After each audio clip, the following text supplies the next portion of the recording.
ગુજરાતમાં અત્યારે પશ્ચિમી વિક્ષોભના કારણે વાતાવરણમાં મોટો પલટો આવ્યો છે અને અનેક વિસ્તારોમાં વાદળછાયું વાતાવરણ જોવા મળી રહ્યું છે.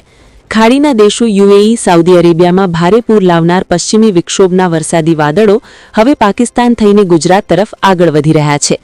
સેટેલાઇટ પિક્ચર મુજબ સૌરાષ્ટ્ર, કચ્છ અને મધ્ય ગુજરાતના આકાશમાં અત્યારે ઘટ્ટ વાદળો છવાયેલા છે. વિસ્તાર મુજબ વાતાવરણની સ્થિતિ: કચ્છના રાપર, પાટણ, મોરબી, સુરેન્દ્રનગર અને વિરમગામના વિસ્તારોમાં અત્યારે આકાશમાં ઘટ્ટ વાદળો જોવા મળી રહ્યા છે. સૌરાષ્ટ્રમાં ભાવનગર, પાલીતાણા, મહુવા, અમરેલી, સાવરકુંડલા તેમજ ગીર સોમનાથના કોડીનાર અને વેરાવળ પંથકમાં પણ વાદળછાયું વાતાવરણ છે. મધ્ય ગુજરાતના અમદાવાદ, બાયડ, લુણાવાડા, કપડવંજ અને વાલાસિનોરમાં બપોર પછી વાતાવરણમાં પલટો નોંધાયો છે. અંબાલાલ પટેલ અને પરેશ ગોસ્વામીની આગાહી: માર્ચના અંતમાં માવઠું: 28, 29 અને 30 માર્ચ દરમિયાન રાજ્યમાં ફરી મજબૂત પશ્ચિમી વિક્ષોભના કારણે ગાજવીજ અને તોફાની પવન સાથે માવઠું આવવાની શક્યતા છે. પરેશ ગોસ્વામીના જણાવ્યા મુજબ આ માવઠું ખાસ કરીને સૌરાષ્ટ્ર, કચ્છ અને ઉત્તર ગુજરાતના ભાગોને વધુ પ્રભાવિત કરી શકે છે. એપ્રિલ અને મે મહિનાની આગાહી: 4 થી 8 એપ્રિલ અને ત્યારબાદ 20 એપ્રિલ પછી પણ વાતાવરણ પલટાવાની શક્યતા છે. મે મહિનામાં 20 તારીખ પછી બંગાળની ખાડી અને અરબ સાગરમાં ચક્રવાત એટલે કે વાવાઝોડું સક્રિય થઈ શકે છે. ખેડૂતો માટે સૂચના: કમોસમી વરસાદ અને પવનના કારણે કેરી, ચીકુ, દાડમ અને જામફળ જેવા બાગાયતી પાકોને નુકસાન થવાની ભીતિ છે. ખેડૂતોએ શિયાળુ પાકની કાપણી વહેલી કરી લેવા અને સાવચેતી રાખવા સલાહ આપવામાં આવી છે. આગામી મુખ્ય દિવસો: 29, 30 અને 31 માર્ચ માવઠાના મુખ્ય દિવસો રહી શકે છે, જેમાં ઉત્તર ગુજરાત અને સૌરાષ્ટ્રના અનેક ભાગોમાં વરસાદી ઝાપટા પડી શકે છે. વર્ષ 2026નું ચોમાસું સામાન્ય રહેવાની અત્યારે શક્યતા જણાઈ રહી છે. ગુજરાત ઉપર ફરી એકવાર ખેદાન મેદાન મચાવશે નવી સિસ્ટમ. ઓમાનના દરિયાઈ કાંઠાના ક્ષેત્રથી કરાચીના પંથકોની અંદર, પાકિસ્તાનના ક્ષેત્રથી લઈને ગુજરાતના વિસ્તારો સુધી મજબૂત વેસ્ટર્ન ડિસ્ટર્બન્સનું તોફાન વધી રહેલું જોવા મળી રહ્યું છે. બંગાળની ખાડીના ક્ષેત્રથી ગુજરાતના વિસ્તારો અને અરબી સમુદ્રના વિસ્તારમાંથી આગળ વધતી નવી યુસીએસ સિસ્ટમની અસરોને લઈને હાલ ગુજરાતના સંપૂર્ણ હવામાનની અંદર મોટો પલટાવ આવતો જોવા મળી રહ્યો છે.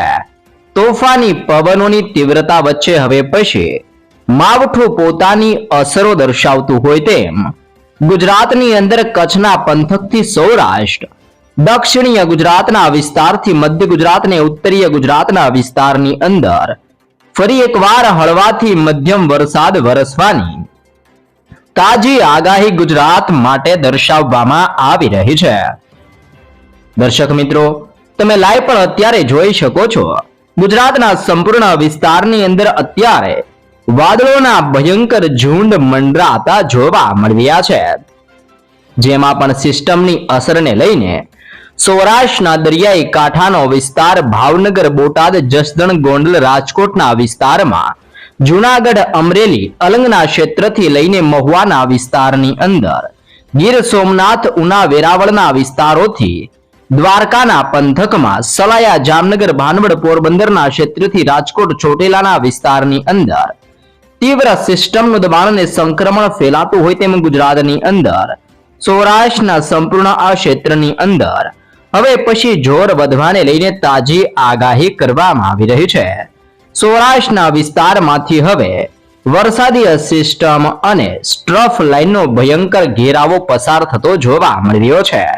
સાથે સાથે કચ્છના તમામ વિસ્તારની અંદર વધી રહેલી સિસ્ટમની ગતિવિધિઓ અને તોફાનને જોતા હવે પછી ગાંધીધામ, રાપર, ખાવડ, બારડોલી, માંડવી, નળિયા અને લખપતના ક્ષેત્રની અંદર વાદળ છવાયા વાતાવરણ સાથે સિસ્ટમનું જોર અને દબાણ વધતું હોય તેમ કચ્છના તમામ વિસ્તારોમાં સિસ્ટમની ભયંકર ગતિવિધિઓ વધવાની આગાહી કરવામાં આવી છે. તો એ ઉપરાંત દક્ષિણ ગુજરાતના વિસ્તારની અંદર પણ હવે પછી હળવા પલટાઓની સાથે ડબલ ઋતુનો અહેસાસ સક્રિય બનતો હોય તેમ વલસાડ, બિલીમોરા, નવસારી, વલસાડના ક્ષેત્રથી આહવા અને સાપુતારાના અનેક વિસ્તારોમાં મોટા બદલાવો આવી રહ્યા છે. સુરત, બારડોલી, વ્યારા, ઉમરપાડા, વાંકલના ક્ષેત્ર અને કોસંબાના વિસ્તારની અંદર પવનની તીવ્રતાની અંદર બદલાવ આવવાની સાથે હવે ડેડિયાપાડા ભરૂચના ક્ષેત્ર અને દહેજ પંથકની અંદર ઓચિંતાના પલટાઓની આગાહીઓ કરવામાં આવી છે. ડભોઈ, સિનોર, કરજણ અને જાંબુસરના સંપૂર્ણ ક્ષેત્રની અંદર તોફાન સક્રિય બનતું હોય તેમ દક્ષિણ ગુજરાતના વિસ્તારમાં અરબી સમુદ્રના પવનો દિશાઓ બદલીને મોટા વળાંક લઈને હવે પછી દક્ષિણીય ગુજરાતના વિસ્તારોની અંદર તોફાની પવનોની તીવ્રતાની વચ્ચે માવઠાનું ભયંકર જોર વધતું હોય તેમ હવે મધ્ય ગુજરાતના ક્ષેત્રની અંદર પણ તોફાન સક્રિય બનવાની આગાહી કરવામાં આવી છે. જેમાં અહેમદાબાદના ક્ષેત્રથી લુણાવાડા, ગોધરા, દાહોદ, છોટાઉદેપુર, વડોદરા, ખંભાત, નડિયાદ, ધોળકાના ક્ષેત્રથી લઈને ખેડા, પંચમહાલ અને મહીસાગરના સંપૂર્ણ ક્ષેત્રની અંદર ઓચિંતાના મોટા પલટાવ આવતા હોય તેમ મધ્ય ગુજરાતના આ તમામ વિસ્તારોની અંદર ગતિવિધિઓ તીવ્ર બનવાની સાથે સિસ્ટમના ભયંકર દબાણને વધી રહેલી સિસ્ટમની અસરોને લઈને આ વિસ્તારોની અંદર મોટા પલટાવો સાથે હવે પછી માવઠાનું ભયંકર દબાણ સક્રિય બનવાની ગુજરાતની અંદર મધ્ય ગુજરાતના વિસ્તારો માટે તાજી શક્યતાઓ દર્શાવવામાં આવી રહી છે. ઉત્તરીય ગુજરાતના વિસ્તારો પર અત્યારે હાઈ પ્રેશર સિસ્ટમનું દબાણ સક્રિય બનતું હોય તેમ મજબૂત સિસ્ટમનો ઘેરાવો લંબાવીને પોતાની અસરો દર્શાવી રહ્યો છે. જેની અસરોને લઈને થરાદના ક્ષેત્રથી પાલનપુર, ખેડબ્રહ્મા, હિંમતનગર, મહેસાણા અને રાધનપુરના વિસ્તારની અંદર હળવા વરસાદીય ઝાપટાઓની વચ્ચે વાદળોના ભયંકર ઝુંડ ઘેરાતા જોવા મળી રહ્યા છે. આમ હવે ઉત્તર ગુજરાતથી પૂર્વીય ગુજરાતના વિસ્તારમાં ઉત્તર ભારતના વિસ્તારમાંથી બદલાતી સિસ્ટમની દિશાઓ અને ઓમાનના તટીય ક્ષેત્રથી પાકિસ્તાનના વિસ્તારની અંદર સક્રિય બનતી યુસી એટલે કે અપર એર સાયક્લોનિક સિસ્ટમના ભયંકર દબાણ અને ગુજરાતના તમામ વિસ્તારો પર અત્યારે સક્રિય બનતા ડબલ ઋતુના અહેસાસ, જેમાં વહેલી સવાર દરમિયાન હળવી ઠંડી તો બપોર દરમિયાન ભયંકર ગરમી અને સાંજ દરમિયાન ગુજરાતની અંદર ઓચિંતાના વાદળોના ઝુંડ મંડરાતા હોય તેમ એક સાથે ત્રણ ઋતુનો અહેસાસ ગુજરાતમાં થતો જોવા મળી રહ્યો છે. આગાહીકાર અંબાલાલ પટેલની તાજી આગાહી પ્રમાણે ગુજરાત રાજ્યની અંદર 28 થી લઈને 30 તારીખની વચ્ચે ફરીથી હવે ગુજરાત પર માવઠાનું એક મોટું સંકટ મંડરાતું હોય તેમ ગુજરાતના વિસ્તારમાં વાદળ છવાયા વાતાવરણની સાથે માવઠાનું તોફાની દબાણ વધવાની તાજી આગાહી ગુજરાત રાજ્ય માટે દર્શાવવામાં આવી રહી છે. આમ હવે ઓચિંતાના ભર ઉનાળા દરમિયાન મોટા પલટાઓની વચ્ચે ગુજરાત ઉપરથી પસાર થતા વરસાદીય સિસ્ટમના તોફાની સ્ટ્રફ લાઇનના ઘેરાવા અને ચારે દિશાઓમાંથી આગળ વધતી નવી સિસ્ટમોની તોફાની અસરોને લઈને ગુજરાતમાં માવઠું આગામી દિવસોમાં ભૂક્કા કાઢતું જોવા મળી શકે છે. તમામ ખેડૂત મિત્રો ખાસ જાણી લેજો, ગુજરાતમાં ફરી એકવાર આફતનું માવઠાને લઈને નવી આગાહીઓ કરવામાં આવી છે. જેમાં ખાસ કરીને 28 તારીખથી 30 માર્ચ દરમિયાન ગુજરાતમાં કમોસમી વરસાદને લઈને મોટી આગાહીઓ કરવામાં આવી રહી છે. ગુજરાતમાં વરસી રહેલા કમોસમી વરસાદને લઈને ખેડૂતોના તૈયાર પાકોને પુષ્કળ નુકસાન પહોંચતું જોવા મળી રહ્યું છે. ભર ઉનાળા દરમિયાન મોટા પલટાઓની વચ્ચે હવે પછી ગુજરાતની અંદર ખેડૂતો માટે ફરી એકવાર ચિંતાના સમાચાર આવતા હોય તેમ નવી આફતને લઈને આગાહી કરવામાં આવી છે. હવામાન નિષ્ણાંત પરેશ ગોસ્વામીએ રાજ્યની અંદર 28 થી 30 માર્ચ દરમિયાન કમોસમી વરસાદ વરસવાની નવી આગાહીઓ દર્શાવવામાં આવી રહી છે. અગાઉ પણ 19 અને 20 માર્ચે થયેલા વરસાદ બાદ ફરી એકવાર વરસાદનો નવો રાઉન્ડ સક્રિય બનવાની આગાહીઓ કરવામાં આવી રહી છે. એક નવી હવામાન સિસ્ટમ એટલે કે સિસ્ટમનો સ્ટ્રફ લાઇનનો ઘેરાવો રાજ્યના વિસ્તારોની અંદર ફરી એકવાર વરસાદી માહોલ હવે સક્રિય બનાવતો જોવા મળવાનો છે.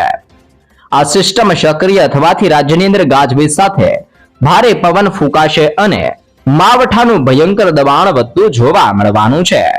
ખેડૂતોને સમયસર પૂર્વ તૈયારી કરી પાક સુરક્ષિત જગ્યાઓ પર રાખવાની અપીલો કરવામાં આવી રહી છે.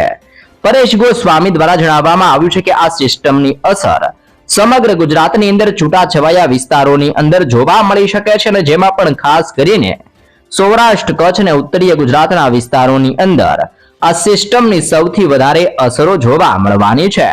સૌરાષ્ટ્રના તમામ ક્ષેત્રના વિસ્તારોની અંદર એટલે કે તમામ જિલ્લામાં અને કચ્છના તમામ વિસ્તારો ઉપર વરસાદીય ઝાપટાઓ પડવાની પૂરેપૂરી સંભાવનાઓ દર્શાવવામાં આવી છે. આ ઉપરાંત મધ્ય ગુજરાતના ભાગોની અંદર પણ સામાન્યથી મધ્યમ વરસાદ અને તોફાની પવનોની સાથે વરસાદનું દબાણ વધતું જોવા મળવાનું છે. આ વખતે વરસાદની તીવ્રતાની અંદર કદાચ ઓછી હોઈ શકે છે, એટલે કે વરસાદની તીવ્રતા ઓછી હશે, પરંતુ પવનની ગતિવિધિઓ મજબૂત બનતી જોવા મળવાની છે. તીવ્ર થંડરસ્ટોર્મ એક્ટિવિટીને લઈને ઊભા પાકોને નુકસાન થવાની ભીતિ હવામાન નિષ્ણાંત દ્વારા દર્શાવવામાં આવી રહી છે. પરંતુ રાહતની વાત એ છે કે મોટા ભાગના શિયાળુ પાકની કાપણી અત્યાર સુધીની અંદર પૂર્ણ થઈ ગઈ છે. જો કે હવે ઉનાળુ પાક અને શાકભાજી માટે આ વરસાદ મુશ્કેલી ઊભી કરી શકે છે. આ વખતે વરસાદની તીવ્રતાની અંદર મોટા પલટાઓ આવતા જોવા મળી રહ્યા છે અને બદલાઈ રહેલા હવામાનને લઈને બાગાયતી પાકો જેમ કે કેરી, ચીકુ અને લીંબુના પાકોની અંદર માવઠાના કારણે મોટું નુકસાન થતું જોવા મળવાનું છે. પવનના કારણે આંબા ઉપરથી કેરીનો ફાલ ખરી જવાની તીવ્ર શક્યતાઓ દર્શાવવામાં આવી છે અને ખાખથી એટલે કે નાની કેરીઓ પણ પડી જવાની ખાસ અત્યારે ચિંતા ખેડૂતોને સતાવી રહી છે. ખેડૂતોને ખાસ સલાહ આપવામાં આવી છે કે 28 થી 30 માર્ચ દરમિયાન ખુલ્લાની અંદર પડેલા પાકને સુરક્ષિત જગ્યાઓ પર લઈ લેવો, સંભવિત નુકસાનથી બચવા માટે પાકને ગોડાઉનની અંદર ખસેડવા અને તાલપત્રથી ઢાંકી દેવી જેવી પણ ખાસ સૂચનાઓ ખેડૂતો માટે દર્શાવવામાં આવી રહી છે. આમ બદલાઈ રહેલી સિસ્ટમ અને સિસ્ટમના ભયંકર જોરને લઈને ગુજરાતની અંદર માવઠાની અસરોને લઈને 28 થી 30 તારીખની વચ્ચે ગુજરાતમાં ફરી એકવાર વાદળ છવાયા વાતાવરણ સાથે વરસાદી આફતની મોટી આગાહી કરવામાં આવી રહી છે.